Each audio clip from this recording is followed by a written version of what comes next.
십신이란 그 사람의 재, 관 이런 것의 크기, 뭐 문서라든가 친구라든가 동료라든가 뭐 이런 것들을 설명할 때 필요한 글자입니다. 우선 이야기를 해보면 비겁이란 것이 있습니다. 그 다음에 식상이란 것이 있고, 그 다음에 재성이란 것도 있습니다. 그 다음에 관성이란 것도 있고, 그 다음에 인성이란 것도 있는데, 뭐 사람 인성 그걸 말한 게 아니라 도장 인자가 됩니다. 이걸 가지고 사주를 푸니까 처음부터 여기에 바로 가버리죠. 기초를 하지 않고 만세력을 앱에다가 생년월일 집어넣으면 이게 바로 떠버립니다. 그럼 나의 식상은 뭐냐 해가지고 한자에 집착해서 먹을 것이다. 재성은 뭐냐 한자에 집착해서 재는 재물이다. 관은 뭐냐 이거는 직장이다. 막 이런 식으로 해버린다 이 말이죠. 인성은 도장이 있으니까 문서다. 비겁은 나와 같은 뭐 동료다. 기본에 충실하지 않고 음양도 오행도 모르고 바로 가버리니까 10년을 공부해도 제자리인 자신감이 없는 명리학이 된다. 초등학교로 거치지 않고 중학교로 갈 수가 없습니다. 아침을 거치지 않고 낮으로 갈 수는 없다. 가을을 거치지 않고 겨울을 갈 수가 없죠. 단계적으로 자연의 법에 따라서 처음부터 단계적으로 시간이 걸리더라도 원국에서 그릇 종류와 크기가 정해진다. 아주 중요한 겁니다. 왜 우리는 그릇의 종류와 크기, 원국을 공부하냐. 사실은 원국이 있고 뭐가 있냐면 운이 있습니다. 근데 실은 운이 더 중요한 거죠. 운이란 거는 계절이 변화하고 같다고 생각합니다. 봄, 여름, 가을, 겨울. 그래서 지구상의 모든 인간들이 다 팔자가 다른데 그릇의 종류와 크기가 다 다르지만 그런데 여름이면 전부 다 여름 옷을 입다. 가을이면 모두가 다 가을 단풍 구경을 간다. 겨울이면 춥다고 한다. 이런 것 때문에 운이 무척 중요한 것인데 근데도 원국을 보는 것은 원국에서 그 종류와 크기가 정해지기 때문입니다. 그래서 원국에서 해바라기와 채송화가 정해지게 됩니다. 한 번 채송화로 태어나면 죽을 때까지 채송하고 한 번 해바라기로 태어나면 죽을 때까지 해바라기다. 바꿀 수 없다. 그런데 사람들은 이걸 바꿀 수 있다고 그렇게 애를 쓰면서 시간을 낭비한다. 마트에 있는 수많은 물건들은 한번 그렇게 태어나면 끝까지 사라질 때까지 그대로입니다. 이 세상에 있는 동물, 식물들은 한번 그렇게 태어나면 죽을 때까지 그대로입니다. 호랑이는 죽을 때까지 호랑이지 호랑이가 토끼가 되는 법은 없다. 동물이란 게 있죠. 동물. 이제 금방 말했듯이 정해지죠. 한번 고양이로 태어나면 죽을 때까지 고양이지 고양이가 개가 될 수는 없다. 그러듯이 사람, 인간도 마찬가지다. 한번 사주팔자가 정해지면 죽을 때까지 그대로다. 그릇이 큰 사람, 작은 사람 막 이런 다양한 게 있다. 그런데 크다고 좋은 건 아니고 작다고 나쁜 것도 아니다. 그냥 세상에 그렇게 태어났기 때문에 내가 원하지 않았지만 그렇게 던져졌기 때문에 그렇게 성실하게 충실히 살아가면 된다. 모기는 모기로 살아가고 파리는 파리로 살아가면 된다. 모기가 파리가 될 수가 없다. 그래서 모든 생명, 모든 동물, 식물, 그 다음에 주변에 있는 모든 제품, 물건 이런 것들이 다 이제 소중하다. 그렇게 세상에 던져졌다. 우리 마트라든가 다이소 있죠. 다이소 아주 다양한 물건을 파는 다이소 같은 곳 거기에 정말로 많은 물건들이 있는데 처음에 그렇게 태어났기 때문에 누군가 필요하니까 또 태어났겠죠. 태어났으면 끝까지 그대로 가는 거지. 내가 1,000원짜리다. 내 옆에 있는 친구는 5,000원짜리니까 더 좋다. 그렇지 않다. 1,000원짜리가 필요한 사람이 있고 5,000원짜리가 필요한 사람이 있다. 그 말이죠. 근데 지금 사람들은 비싸면 좋다 이런 생각이 있다. 그런데 싼 것이 태어난 것은 그것이 필요한 사람이 반드시 있다 그 말이죠. 면도 하게 됩니다. 그럼 면도도 몇백 원짜리 일회용도 있고 비싼 거는 막 몇만 원씩 하는 것도 있습니다. 몇만 원짜리가 좋고 일회용이 나쁜 게 아니라 필요할 때 있는 그 면도가 최고다. 저는 이렇게 몇만 원짜리 몇십만 원짜리 면도기를 사본 적이 없습니다. 그러면서도 지금까지 잘 살고 있죠. 필요할 때 그 필요한 면도칼이 있으면 된다. 그겁니다. 그래서 모두가 필요할 때 소중한 그런 사람이 되도록 살아가면 됩니다. 그래서 원국에서 해바라기와 채송화, 다시 말해 그래서 종류와 크기가 정해진다. 채송화도 종류가 다양할 것이고 해바라기도 종류가 다양할 것입니다. 그 다음에 환경에 따라서 채송화가 어디에 심어지냐에 따라서 또 성장 속도라든가 꽃이 피는 크기 그런 것도 달라지게 될 것입니다. 그래서 종류는 일간으로 정해지는 십신을 보면 된다. 그래서 크기를 정해주는 것은 지지이다. 지지가 중요합니다. 똑같은 간목이라기도 아까 말을 했죠. 인월이냐 묘월이냐 진월이냐. 지금 이 간목이 열심히 일하는 간목이냐. 열심히 일하려면 임묘진에 태어나겠죠.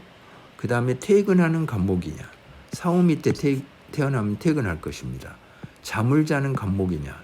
신유술에 태어나면 잠을 자는 간목인데 잠을 자는 간목이 나쁜 것이냐. 지금 사람들은 절태양이라는 글자에 집착해가지고 절태양은 나쁜 것이라고 이야기를 하는 사람들이 많이 있습니다. 근데 잠을 자는 것이 과연 나쁜 것인가? 잠을 자는 것이 내가 싫어하는 일인가? 잠을 자야 될 때 잠자리에 드는 것은 그거는 행복한 것이 아닌가? 그래서 좋고 나쁜 것은 없다. 이 간목이 만일에 해자축에 태어나면 출근하는 간목이다. 그래서 해자축, 임묘진, 사오미, 신유술 이렇게 지지가 천간을 통제합니다. 이걸 모르는 사람이 너무나 많죠. 지지가 천간을 통제한다. 지지가 천간을 통제한다. 글자를 반듯하게 정자로 쓰는 사람이 있고 또 저처럼 이렇게 설명하면서 흘림체로 쓰는 사람도 있고 그것도 좋고 나쁜 건 아니고 다양성 그 사람이 그것이 편해서 그렇게 한다. 이렇게 받아들이면 되죠. 연간, 월간, 일간, 시간의 글자를 팔자의 본부인 월지 아까 월지가 중요하겠죠. 그 다음에 동주, 지지에 대입하면 천간의 글씨 크기를 파악할 수 있다. 이때 필요한 것이 아까 말했던 12운성이 된다. 그 말이죠. 그래서 이것은 좀 어렵고 중요한 것인데 뒤에 자세히 나오겠죠. 여기서 잠깐 이렇게 이야기하고 넘어갈 것이 아닙니다. 그래도 한번 해보면 팔자의 종류는 이렇게 4가지가 있다고 했습니다. 그래서 그리스 종류와 크기를 알아보면 이 일간의 종류가 10가지가 있겠죠. 갑을병정, 무기, 경신, 임계 이게 바로 10가지가 됩니다. 그 다음에 이 월지가 여기에 또 몇 가지가 있냐면 여기에 12가지가 있을 것입니다. 12가지의 월지가 있다. 10가지 천간이 있고 이거 월지라겠죠. 월지. 이 부모공이라고 합니다. 왜 이 글자를 잡냐. 아까 말했죠. 월지하고 일간이 중요하다. 그 다음에 이 월지는 청년 시절의 현재입니다. 근데 청년 시절의 현재는 누구 통제를 받냐면 부모의 통제를 받습니다. 그래서 여기를 부모궁이라고도 이야기를 합니다. 나에게 부모는 엄청나게 중요하죠. 부모는 바로 나의 어린 시절을 완전히 정해버리는 역할을 합니다. 부모 때문에 내 피부, 국적, 고향 이런 것들이 다 정해지죠. 부모 때문에 내 출신 학교도 이제 다 정해지게 됩니다. 여기 12가지가 있으니까 여기가 간목이라고 하면 출근하는 간목이냐, 퇴근하는 간목이냐, 잠자는 간목이냐, 일하는 간목이냐가 정해지게 됩니다. 이것을 바로 그리스 종류와 크기라고 합니다. 여기에서 일단 정해지고 이게 12가지인데 그 다음에 바로 밑에 있는 일지도 또 통제를 하죠.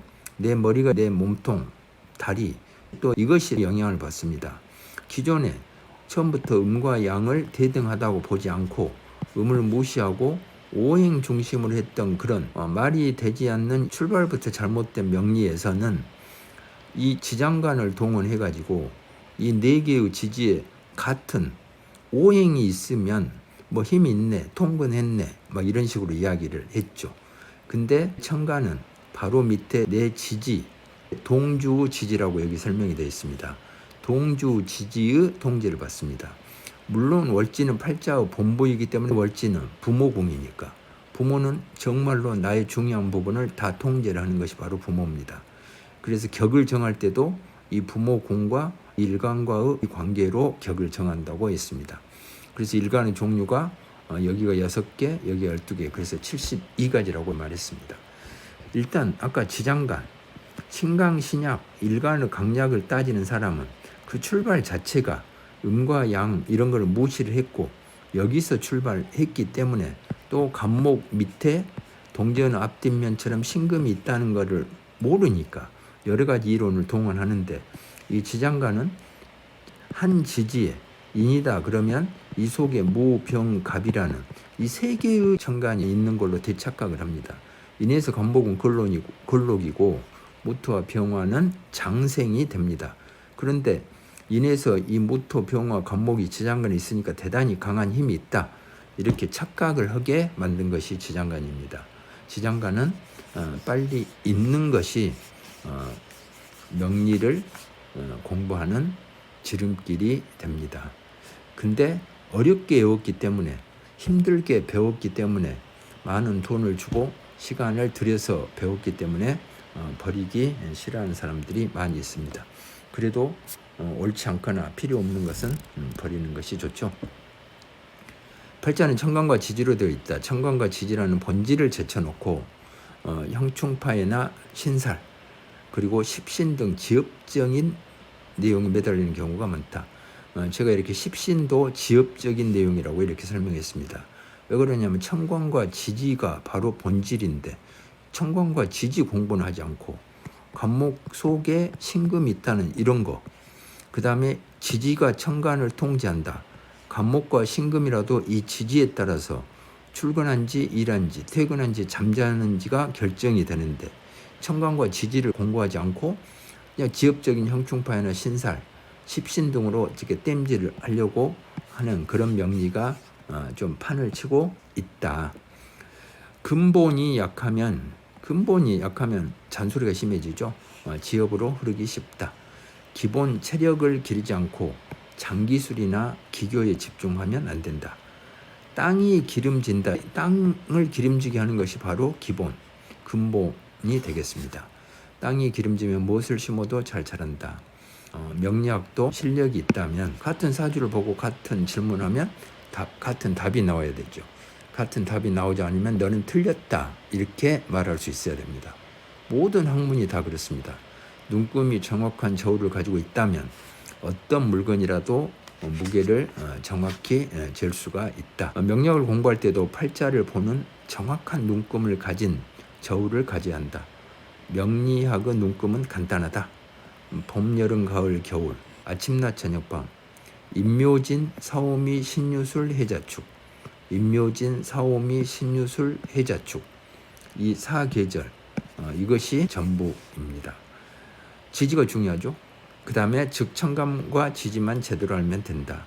천간은 사람의 생각, 두뇌로, 머리로 하는 것입니다. 천간이 나타나는 게 뭐냐?